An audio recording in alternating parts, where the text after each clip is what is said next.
इटकी में आज 38वां एक दिवसीय हज प्रशिक्षण शिविर का आयोजन किया गया। शिविर में रांची सहित कई जिले के सैकड़ों हज यात्रियों ने भाग लिया। यहाँ पे सारे लोगों को उम्रा और हज की विस्तृत जानकारी दी गई। इटकी स्थित मक्का मैरिज हॉल में गुरुवार को 38वां वार्षिक एक दिवसीय हज प्रशिक्षण शिविर का आयोजन किया गया। प्रशिक्षण शिविर में रांची, गुमला, लोहरदगा, रामगढ़, हजारीबाग, चतरा, बोकारो, खूंटी और सिमडेगा जिले के करीब 300 महिला पुरुष हज यात्रियों ने भाग लिया। शिविर में हज ट्रेनर हाजी कैसर आलम ने हज यात्रियों को काबा के मॉडल के माध्यम से तवाफ़े काबा, मीना का क़याम, वकूफ़े अरफात, मुज़दलिफ़ा, रमी जमरात, तवाफ़े ज़ियारत सहित मनासिके हज के संबंध में विस्तार से जानकारी दी। उन्होंने हज के अरकान और हज के पूर्व की जानकारी विस्तार से दी। उन्होंने बताया कि इस वर्ष झारखंड के कोलकाता से जाने वाले हज यात्रियों को पहले मदीना जाना है। रांची से कोलकाता और कोलकाता से मदीना तक की हवाई यात्रा और उससे आगे की बस यात्रा में आने वाली कठिनाइयों से अवगत कराया तथा उससे बचने के उपाय भी बताए। उन्होंने बताया कि इस वर्ष हज मई माह के अंतिम सप्ताह में होगा। उस समय मक्का का तापमान 45 डिग्री सेल्सियस के आसपास रह सकता है। ऐसे में हज के मनासिक अदा करने में धूप से बचने और सही समय का चुनाव का सुझाव दिया।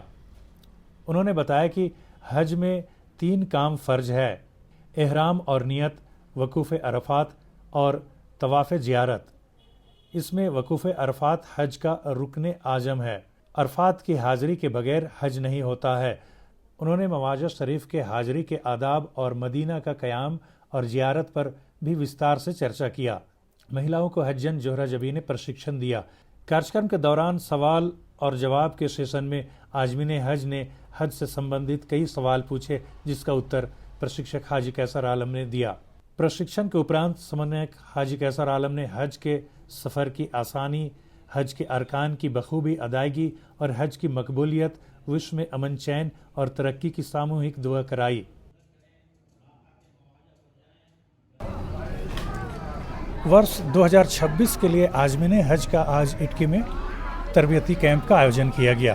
तरबियती कैंप में बहुत सारे आज़मीन हज भाग लिए। उन्हीं में से एक है हमारे अबरार आलम साहब। उनसे जानना चाहें कि जो आज तरबियती कैंप में भाग लिए, कैसा लगा? देखिए, तरबियती कैंप तो बहुत जगह लगा, बहुत जगह गए हम लोग, लेकिन यहाँ का कैंप था जो वो बहुत अच्छा रहा। एक एक चीज़ तफसील से बताया गया।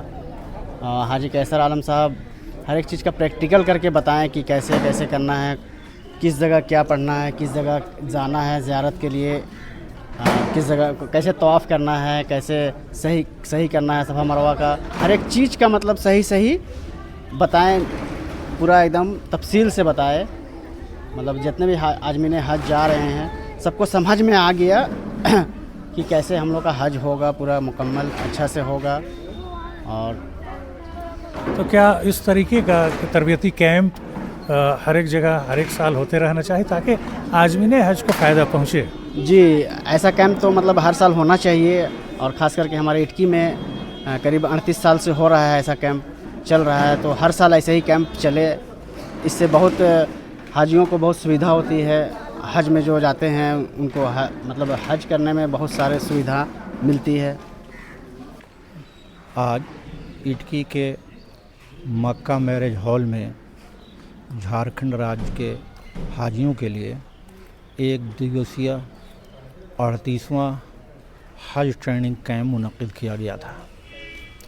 सन 1989 ईस्वी से इटकी में हर साल मुस्तकिल बड़े पैमाने पर हज तरबियती कैंप मुनक़िद किया जाता रहा है, जिसमें ख़ास करके दक्षिण छोटा नागपुर के मुख्तलिफ़ अज़ला के हाजी, आज़मीन हज और औरतें कसीर तादाद में शरीक होती हैं।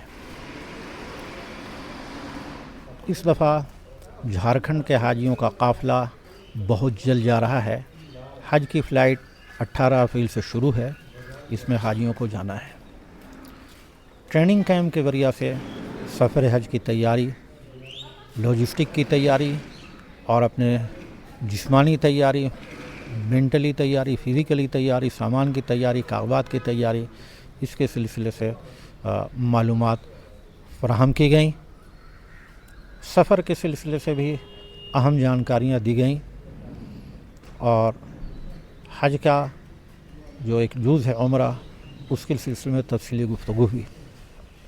झारखंड के अक्सर हाजी कलकत्ता से रवाना हो रहे हैं। इनको पहले मदीना शरीफ जाना है, लिहाजा मदीना शरीफ के सफ़र से मुतल्लिक़ और वहाँ के क़याम से मुतल्लिक़ बातें तफसील से अर्ज़ की गई कि मदीना शरीफ में उनको क्या क्या करना है, कैसे करना है। वहाँ से फिर ये मक्का जाएंगे, जिनकी फ़्लाइट 4 मई के बाद है, वो सीधे मक्का जाएंगे। और ये हज़रात जो जा रहे हैं मदीना, वो भी 9 दिन के क़याम के बाद मक्का जाएंगे। तो उम्रा का तरीक़ा इनको बताया गया, हज के मनासिक भी सिखाए गए और सऊदी अरबिया का जो जोग्राफ़िया है, वहाँ का वातावरण है, वहाँ का तौर तरीक़ा है, उनसे भी वहाँ का जो ट्रैफ़िक रूल है, कानून है, इमिग्रेशन के जो क़वानीन है, इनसे भी उनको वाक़फ़ियत दिलाई गई। और हज गर्मी के ज़माने में हो रहा है, और गर्मी से बचने के जो एहतियाती तदाबीर हैं वो भी इनको बताई गई और वो तरीक़ा बताया गया कि जिससे इनको आफ़ियत, आसानी, सहूलत हो हज के मनासिक अदा करने में। और दिन भर ये प्रोग्राम चला और शाम में इस प्रोग्राम का इख्तिताम किया गया। आइंदा नशिस्त आने वाले एतवार को बरियातों की मस्जिद हरा में मुनक़िद किया जा रहा है और वो कैंप भी 10 बजे से 4 बजे तक चलेगा और पूरी तफसील से हज की तरबियत ट्रेनिंग दी जाएगी और साथ साथ वहाँ फ्री मेडिकल कैंप होगा, अच्छे डॉक्टर्स भी होंगे और दवाएं भी फ्री में दी जाएंगी। दुआ है कि अल्लाह तबारक व तआला जितने भी लोग हज के सफ़र पर जा रहे हैं उनका सफ़र हज आसान करे, हज मबरूर, हज मकबूल से नवाज़े, मदीना शरीफ की बेहतरीन हाज़िरी सबको नसीब हो। आमीन। वाखिर दावाना अल्हम्दुलिल्लाहि रब्बिल आलमीन।